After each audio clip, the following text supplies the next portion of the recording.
Namaskar students, I am Varsha Gupta. Today we are continuing our revision chapter number first, what, where, how and when. Today's topic is this is the last topic for this chapter, literary sources, है ना। आज हम पढ़ने जा रहे हैं literary sources, जो कि इस चैप्टर का लास्ट टॉपिक है। लिटरेरी सोर्सेज हमें कहाँ से मिले थे? मैन्युस्क्रिप्ट्स जो थे main sources of this literary sources. और मैन्युस्क्रिप्ट्स क्या होते हैं? ये हैंड रिटन टेक्स्ट होते हैं जिनको कि हाथ से लिखा जाता था। बहुत सारे जो प्रिंट्स हुआ करते थे और इनके द्वारा बहुत सारे लोगों को रखा जाता था अपने पास में, जो कि इनके लिए, राजाओं के लिए लिखा करते थे। क्या उनकी प्रसिद्धियों के बारे में लिखा करते थे। तो ये हैंड रिटन टेक्स्ट होते हैं।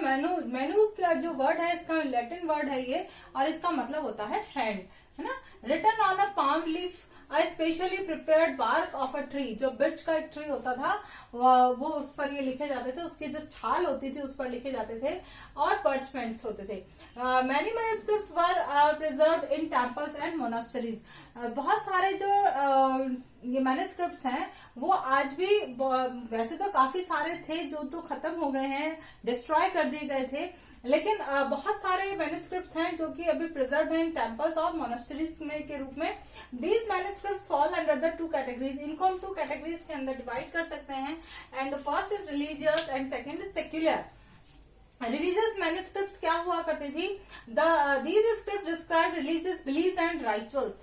ये क्या थी, किसके बारे में बताते हैं कि लोगों के बिलीव्स क्या थे, वो सोशल उनका बैकग्राउंड क्या था, उसके बारे में इनको ये इस जो रिलीजियस मैन्युस्क्रिप्ट्स हैं उनसे हमें लोगों के सोशल बैकग्राउंड के बारे में, सोशल लाइफ के बारे में पता चलता है।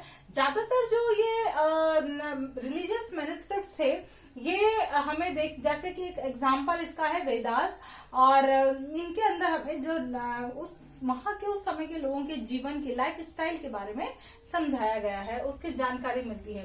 ये जो लैंग्वेजेस इनकी हुआ करती थी वो थी संस्कृत थी, प्राकृत थी और तमिल। तो तमिल में भी ये बहुत सारे मैन्युस्क्रिप्ट्स हैं जो लिखे गए हैं इस तरह की, जैसे मेगास्थनीज आया था उस समय के, हमें काफी सारी जानकारियां मिलती हैं। ओके, इसके बाद आता है सेक्युलर। सेक्युलर का मतलब ये था कि राजा जब अपने बारे में बहुत सारे कुछ लिखवाया करते थे तो वो सेक्युलर हो जाता, पर्टिकुलर किसी के बारे में, धार्मिक विशेष को लेकर के। Secular books deal with the kings. ये कौन लिखवाया करता था? Kings and their administration. वो अपने प्रशासनिक तौर पर इसको लिखवाते थे, और सोसाइटी, अपनी सोसाइटी के बारे में। एग्जाम्पल जैसे इंडिका जो मेगास्थनीज था, मेगास्थनीज ने भारत की यात्रा का जो वर्णन है वो इसकी जो बुक है इंडिका के अंदर हमें देखने को मिलता है।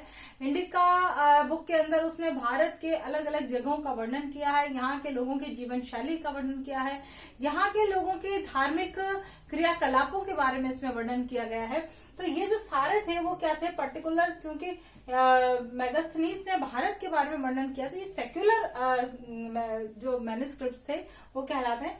इसी तरह से कौटिल्य का जो अर्थशास्त्र है, अर्थशास्त्र इस बुक के अंदर भी हमें अपने देश के अंदर, हमारे यहाँ के जो राजनीतिक जीवन है, जो हमारा आर्थिक जीवन, इकोनॉमिक और पॉलिटिकल लाइफ स्टाइल हमारे यहाँ कैसी थी, उस समय राजा किस तरह से लोगों के ऊपर पॉलिटिकल, जैसे आप किस तरह से शासन किया करता था, किस तरह से लोग जीविकोपार्जन करते थे, अर्निंग के सोर्सेज उनके क्या क्या थे, टैक्स की जो लॉज थे वो क्या क्या थे, ये सारी चीजें हमें इस अर्थशास्त्र के अंदर देखने को मिलती हैं। तो स्टूडेंट्स, ये जो मैन्युस्क्रिप्ट्स है ये हमारे मिडिवल पीरियड के बारे में बहुत सारी इंपॉर्टेंट इन्फॉर्मेशन हमें प्रोवाइड कराते हैं, और इसमें बहुत सारे और भी चीजें आती हैं, जैसे पेंटिंग्स हैं, कॉइन्स हैं, सील्स हैं, ये सब चीज, इंस्क्रिप्शंस हैं, ये सब चीजें ऐसी थी जिनसे कि हमें जानकारी मिलती है। इन पर हम बहुत इस चैप्टर के अंदर अच्छी तरह से समझ चुके हैं।